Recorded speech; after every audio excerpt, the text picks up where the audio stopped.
सती पुकारै जिह चढ़ी, सुन हो वीर मसान। लोग सबाया चल गयो, हम तुम काम निदान। कबीर मन पंखी भयो, उड़ उड़ दह दिश जाए। जो जैसी संगत मिलै, सो तैसो फल खाए। कबीर जाको खोजते, पायो सोई ठौर। सोई फिर कै तू भया, जाको कहता और। कबीर मारी मरूं कुसंग की, केले निकट जो बेर। ओ झूलै ओ चीरियै, साकत संग ना घेर। जुगो जुग पटालो, चवर छतर तक दे मालक, हाजरा हजूर सर्व कला भरपूर। सर्वे कायनात दे प्रतिपालक, गुरता गति ते सुभाएमान। धन धन साहिब श्री गुरु ग्रंथ साहिब महाराज जीओ की पावन पवित्र हजूरी अंदर बैठ करके शब्द का कीर्तन रस आनंद माणिया है। आओ सतगुरु जी की पावन बाणी की विचार नाल जुड़न वास्ते गुरु बख्शी फतेह सांझी करो। प्यार अदब सत्कार सहित आखो जी वाहिगुरु जी का खालसा वाहिगुरु जी की फतेह। भगत कबीर साहिब जी जिन्हां दे पावन श्लोकां दी विचार चल रही है। विचार अधीन अज का जो पहला मुबारक श्लोक है, भगत कबीर साहिब जी इस अपने पावन श्लोक विच बख्शिश करते हुए आख रहे हैं। कबीर सती पुकारै जिह चढ़ी, सुन हो वीर मसान। भगत जी आखते ने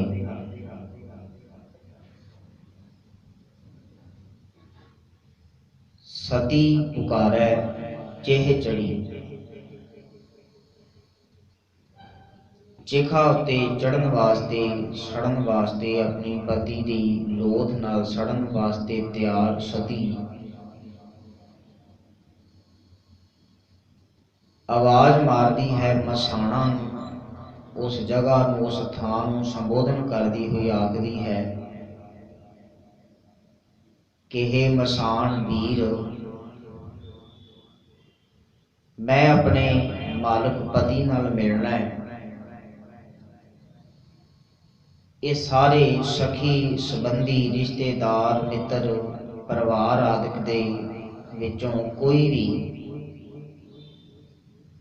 मैनू मेरे पति नाल मिला नहीं सकिया। ये सारे दे सारे मैनू इत्थे कलियां छड़ करके तुर गए ने। हुण ते मैनू तेरे उत्ते आस है भी तू मैनू पति नाल मालक नाल मिला देवेगा। पंक्ति है, लोग सबाया चल गयो, हम तुम ਕਾਮ ਨਿਦਾਨ। ਜਗਤ ਸਾਰਾ, ਲੋਕ ਸਾਰੇ ਤੇ ਚਲੇ ਗਏ ਨੇ, ਕੋਈ ਵੀ ਮੈਨੂੰ ਮਿਲਾ ਨਹੀਂ ਸਕਿਆ ਮੇਰੇ ਪਤੀ ਨਾਲ। ਹਮ ਤੁਮ ਕਾਮ ਨਿਦਾਨ, ਤੇ ਅਖੀਰ ਮੈਨੂੰ ਤੇਰੇ ਨਾਲ ਗਰਜ ਬਣੀ ਹੈ, ਤੇਰਾ ਤੇ ਮੇਰਾ ਹੀ ਸਾਥ ਇੱਥੇ ਰਹਿ ਗਿਆ ਹੈ। ਭਗਤ ਕਬੀਰ ਸਾਹਿਬ ਜੀ ਦੇ ਇਸ ਸ਼ਲੋਕ ਵਿੱਚ ਸਿਧਾਂਤਕ ਪੱਖ ਕਹਿਣ ਤੋਂ ਭਾਵ ਮਨੁੱਖ ਦੇ ਜੀਵਨ ਦੀ ਸੱਚਾਈ ਇਹੀ ਹੈ ਕਿ ਹਰ ਇੱਕ ਵਿਅਕਤੀ ਨੇ ਇਸ ਸੰਸਾਰ ਵਿੱਚੋਂ ਜਾਣਾ ਹੀ ਜਾਣਾ ਹੈ ਤੇ ਇਕੱਲਿਆਂ ਜਾਣਾ ਹੈ।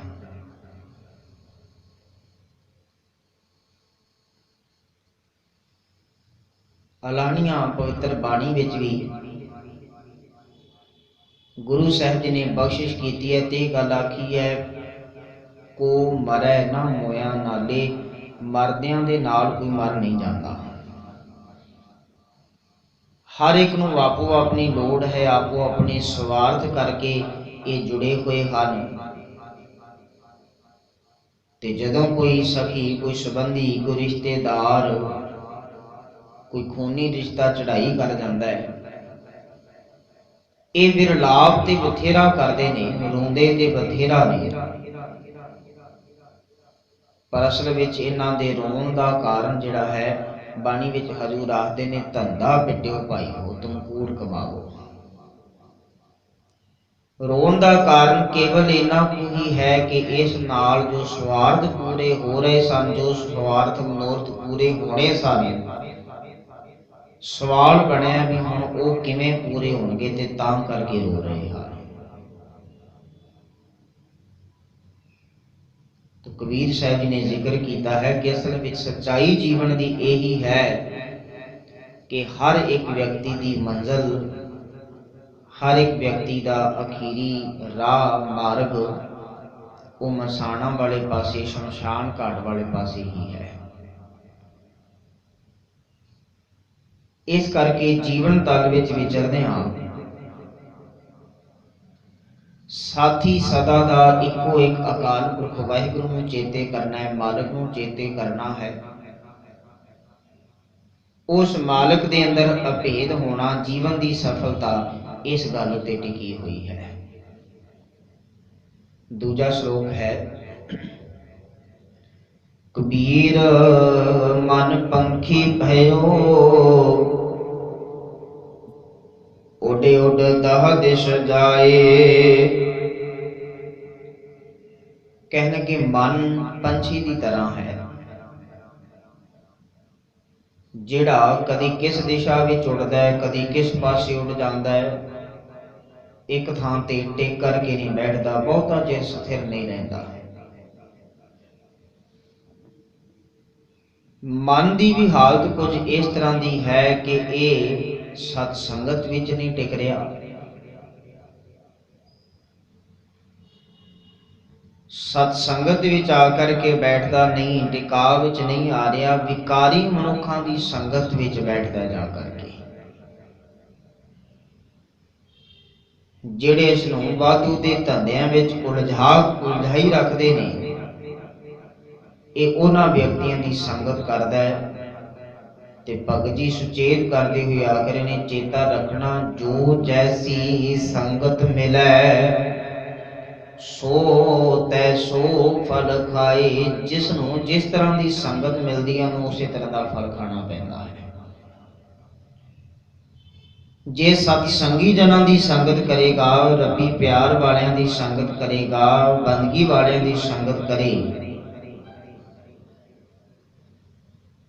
फिर इनू सत संतोख दया धीरज इस तरह के गुणों की प्राप्ति, इस तरह के फल की प्राप्ति होगी।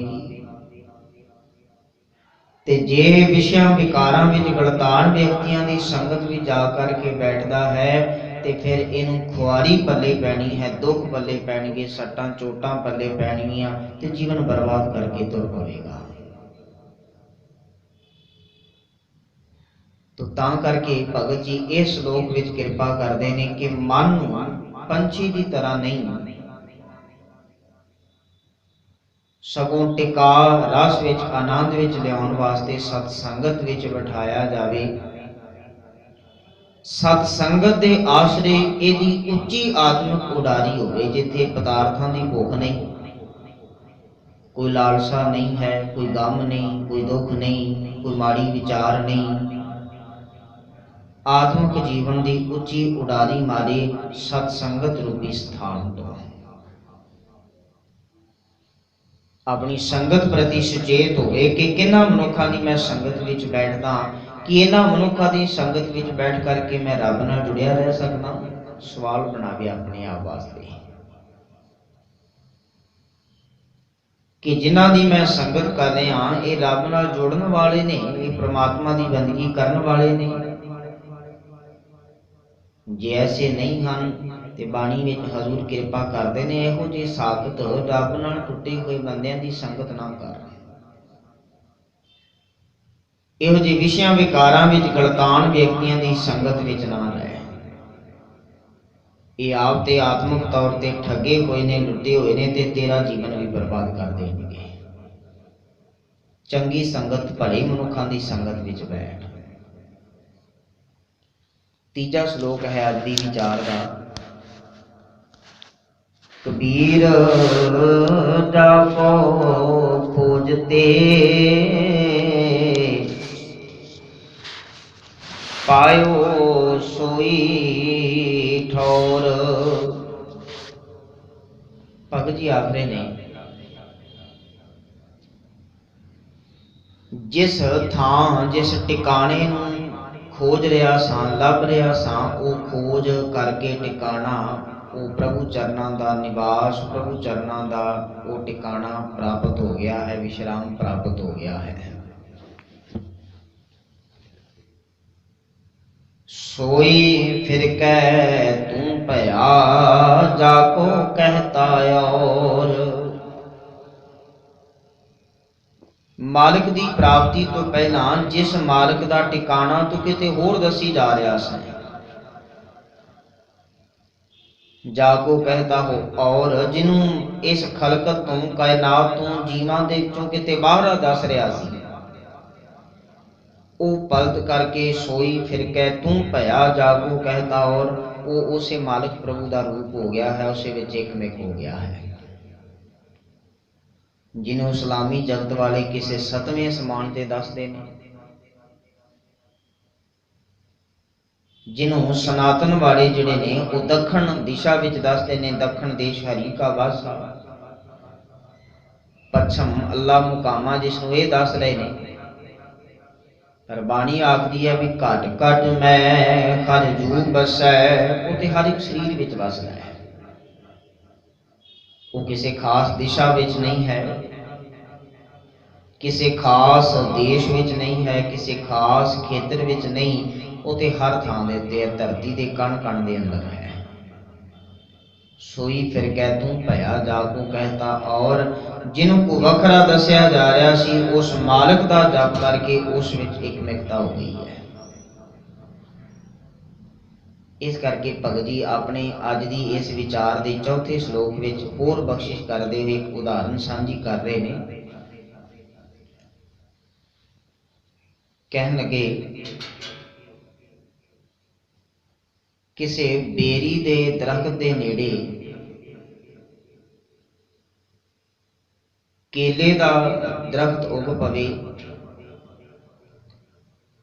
ਤੇ ਉਹ ਕੇਲੇ ਦੇ ਦਰਖਤ ਨੂੰ ਨੁਕਸਾਨ ਹੋ ਜਾਂਦਾ ਹੈ। ਕਿਉਂ ਨੁਕਸਾਨ ਹੁੰਦਾ ਹੈ? ਕਿਉਂਕਿ ਬੇਰੀ ਨੂੰ ਕੰਡੇ ਲੱਗੇ ਹੋਏ ਨੇ ਤੇ ਨੇੜੇ ਉਗਿਆ ਹੋਇਆ ਕੇਲੇ ਦਾ ਦਰਖਤ ਉਸ ਵੇਲੇ ਨੁਕਸਾਨ ਖਾ ਜਾਂਦਾ ਹੈ। ਜਦੋਂ ਹਵਾ ਚੱਲਦੀ ਹੈ ਤੇ ਉਹਦੇ ਪੱਤੇ ਚੀਰੇ ਜਾਂਦੇ ਨੇ। तो भगत जी आखते ने, इसे ढंग दे नाल, इसे तरीके दे नाल माड़ी संगत में जिहड़ा कोई व्यक्ति जा करके बैठ जाता है, उहदा आत्मक जीवन लीरो लीर हो जाता है, चीरिया जाता है, दुफाड़ हो जाता है। श्लोक है, कबीर मारी मनुख संग की